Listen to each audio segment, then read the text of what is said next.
Good morning, everybody. It is October the 14th, 2016. Time to kick off another trading day. E-minis up, crude oil's up, back up to 51 bucks. And everybody says this is because China's inflation numbers came in higher than forecast. Therefore buy stocks, therefore buy crude oil. Now, that seems a stretch to me.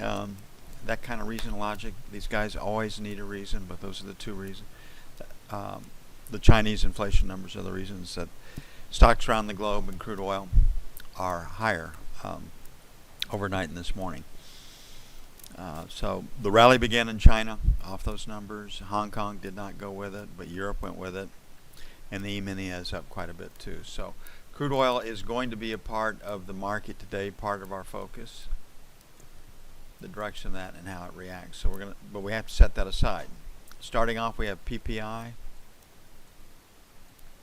plus 0.2, core plus 0.1,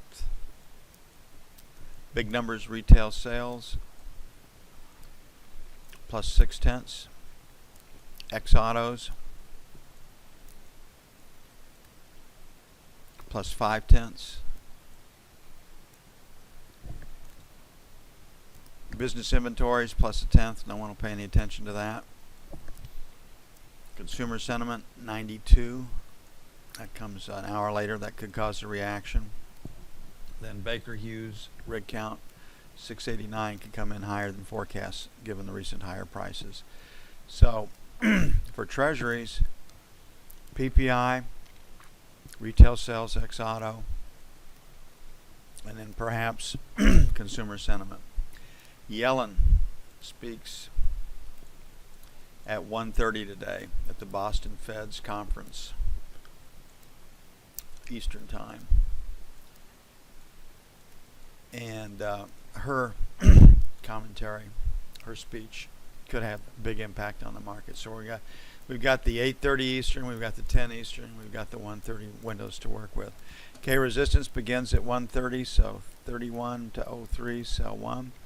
Everything is pointed lower based on stock market strength, 7 to 11, sell 2. On the buy side, we are at support. Support is this 24-28 band, so we'll play for 21s, 25s, try to buy it on the cheap in anticipation of a settlement day. Tends to bring a sideways market. Then 13 to 17.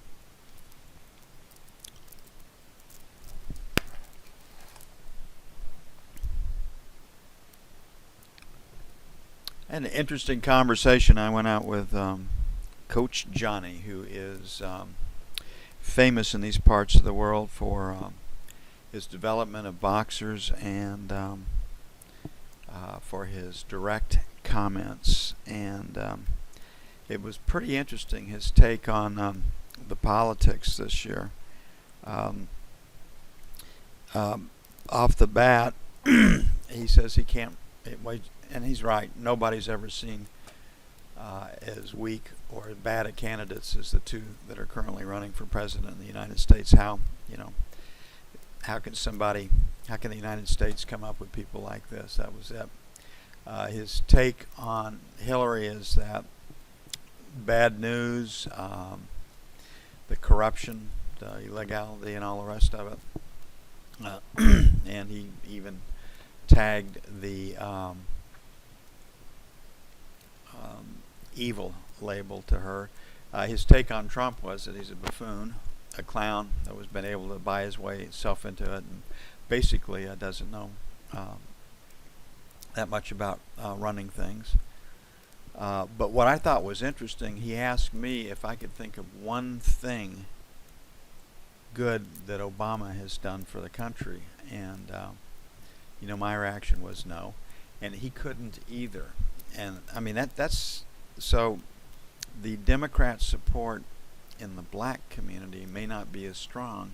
They might actually lose some votes in the sector that they count on. It's been a lot of people have said that if they didn't get 90% of the black vote, they wouldn't be able to win any election.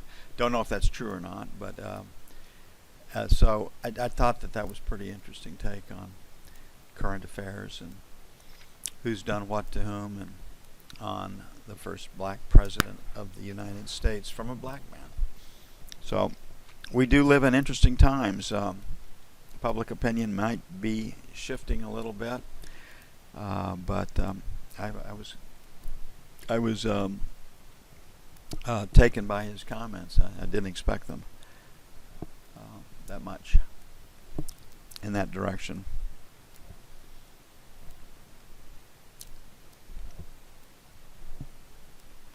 Okay, on the bond, resistance begins at the buck, 64, 64.04, maybe as high as 64.08. So 7 to 11 is the first sell, 15 to 19 is the second. On the downside, support is at 24 to 20. So first buy is 13 to 17, followed by 1 to 5. Yes, he is black, Pat. Ex-professional fighter, 30 professional matches. Unbelievable character, though. He's the most direct person I've ever met. It's funny, when I first started boxing with him, my daughters extracted a promise from him that he would take care of me. And he did. And I think I've gotten 3 compliments from Coach in my whole career with him. But the first compliment I got after a couple of years with him was, we were having a sandwich and a beer someplace, and he looked over at me and cocked his eyebrow, and he says, "You know, Charles, I got to hand it to you." He says, "Your best quality is that you're persistent." He didn't say I could box or do anything else like that, but he was persistent. So he found something good to say about me after a couple of years. But I've never met an individual like him who it was so direct. Anything that's on his mind comes right out of his mouth, and no secrets, no punches pulled. He's really, really, really good in that aspect. Gold. Yesterday, the top of resistance held. We should test support, and that's what we're doing right now. So we'll put a buy at 50.52 and 45.47. The news will impact this contract. You can move it. We'll have 59.61, sell 1, 64.66. Let them get stops above yesterday's highs for sell 2. But it's the black community is starting to roll up a little bit. When I go to parties for the boxing clubs, which are 40% Hispanic, 40% black, maybe 20% white, let's talk about giving their votes away to this Democrat Party continuously and not getting any of the promises made by these politicians for those votes followed through with or actually accomplished. You're starting to hear people talk the other way, and the Hispanics are right up front with it. He hasn't done anything for us. The blacks are a little bit more subtle about it, but basically the blacks are getting tired of giving their votes away, or some of them are. So the Democrats may not be able to pull in 90-95% of that vote, is my take on it, which would be a big sea change, which is why they're trying so hard to import so many foreigners to replace the black vote if it starts to shift and go the other way. The Republicans, the Republicans don't even play checkers. When you come back and read all these WikiLeaks about 3-dimensional strategies based on time, calendar, and events, that the Democrats have they strategized everything down. Obviously they've got a lot of help in what they do. Republicans don't even seem to be aware of any of this stuff, and it can't win wars that way. Okay, looking at the euro, resistance held overnight. We had a 90 to 111 sell if we got through. Yeah, 90 to 111 even. The high was 85, so we didn't quite make it. And now we're testing support, and it looks like we can come down a little bit lower. So 10.25, buy 1. I think they're going for stops below the buck. so wouldn't be in too hurry to be a buy. I wouldn't have a resting limit buy at 1025. I would have a resting limit buy at 110.01. Get a little bounce down there as people cover shorts. The London high was 53, so 50 to 60 sell 1. Then 75 to 85 sell 2. Yeah, your dog would get better. Would get my vote too, Pat.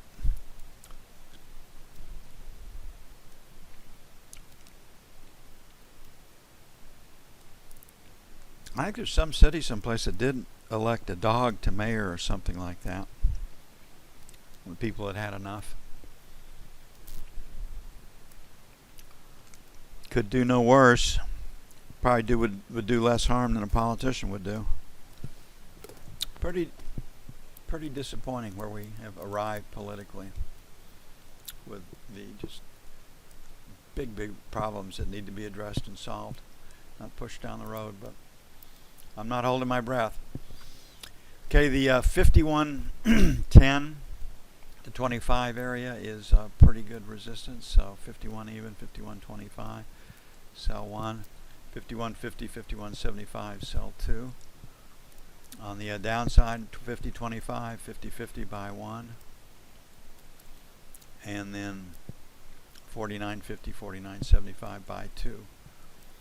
If we come up here and we can't change 51 from resistance to support, then this market should come back down, and there's no reason not to expect it to get back down to 49.50 given a little bit of time.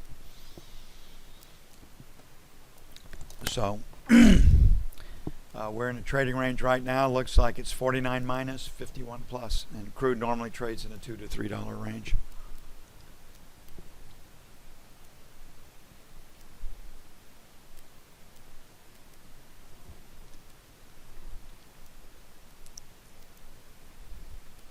So we'll play for stops above 51. This high over here from London the other day, right there, early in the session. If we can't take out that and hold 51, then we will play for lower prices.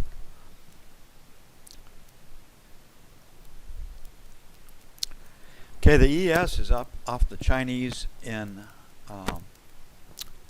inflation numbers. Go figure. Chinese inflation numbers have taken crude higher. That makes a little bit of sense. Dollar is up, currencies are down. That should actually take our stock market up a little ways. Two ways to make money: higher stock prices and a play on the dollar. So the higher dollar to me makes more sense than crude oil.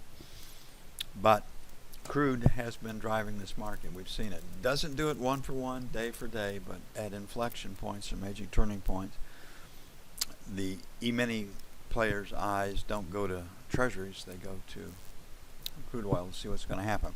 Okay, right here, this 36 to 40 area is potential resistance. You can see the top of value right there. Our 4/5 letter ledge is at 39. Then we have this high at 41. We're currently at 35, so 39, 41, sell 1. Have this spill from 50. We've got this low right here at 49. So we'll make 44, 49, sell 2. Going to open it up a little bit. I don't see that we have enough to take us higher, but we do have pretty big numbers this morning. PPI plus 0.2. Core plus 0.1. These numbers come in lower than forecast. Fed can't raise interest rates because they're not getting the inflation numbers they want. Retail sales are the big numbers for this one. Friendly forecast. If retail sales come in up 0.6% and X autos up 0.5, that's supportive for the E-mini from an earnings standpoint. The perverse logic that we have to deal with today is, those numbers are strong enough that the Fed can raise interest rates, sell stocks. So I don't know if the news is going to be taken as good or bad, but if, as forecast, these numbers have a chance to wash. Business inventories plus 0.1. Consumer sentiment 92. That one can come in higher than forecast. Don't have a guesstimate for the Baker Hughes rig count. Last week it was 689. That can come in higher than forecast. So PPI, retail sales ex auto, both hit at the same time. That will carry the most weight for the E-mini. Then we'll go to consumer sentiment, and then the price of crude oil. On the buy side, the breakout came from 30. Last rotate down was 32, so 30, 32 by 1. 25, 27 by 2. Okay, it's going to take a bit to get everything up and posted. I'm going to get busy on that. I will be back with you as soon as possible.